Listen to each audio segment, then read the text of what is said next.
أعوذ بالله من الشيطان الرجيم. بسم الله الرحمن الرحيم.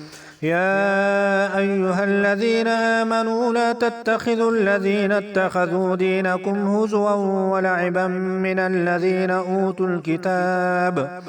أوتوا الكتاب من قبلكم والكفار أولياء واتقوا الله إن كنتم مؤمنين.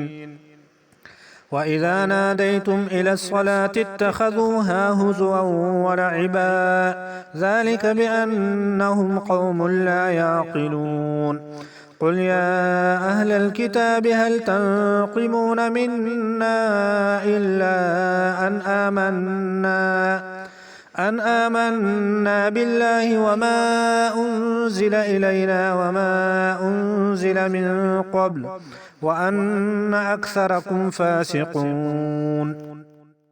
قل هل أنبئكم بشر من ذلك مثوبة عند الله من لعنه الله وغضب عليه وجعل منهم القردة والخنازير وعبد الطاغوت أولئك شر مكانا وأضل عن سواء السبيل.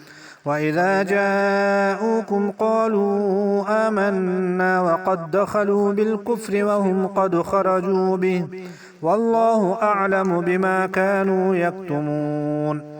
وترى كثيرا منهم يسارعون في الإثم والعدوان وأكلهم السحت لبئس ما كانوا يعملون.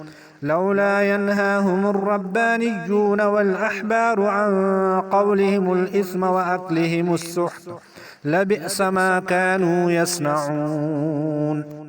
وقالت اليهود يد الله مغلولة غلت أيديهم ولعنوا بما قالوا بل يداه مبسوطتان ينفق كيف يشاء وليزيدن كثيرا منهم ما أنزل إليك من ربك طغيانا وكفرا وألقينا بينهم العداوة والبغضاء إلى يوم القيامة كلما أوقدوا نارا للحرب أطفأها الله ويسعون في الأرض فسادا والله لا يحب المفسدين. ولو أن أهل الكتاب آمنوا واتقوا لكفرنا عنهم سيئاتهم ولأدخلناهم جنات النعيم. ولو أنهم أقاموا التوراة والإنجيل وما أنزل إليهم من ربهم لأكلوا من فوقهم ومن تحت أرجلهم منهم أمة مقتصدة وكثير منهم ساء ما يعملون.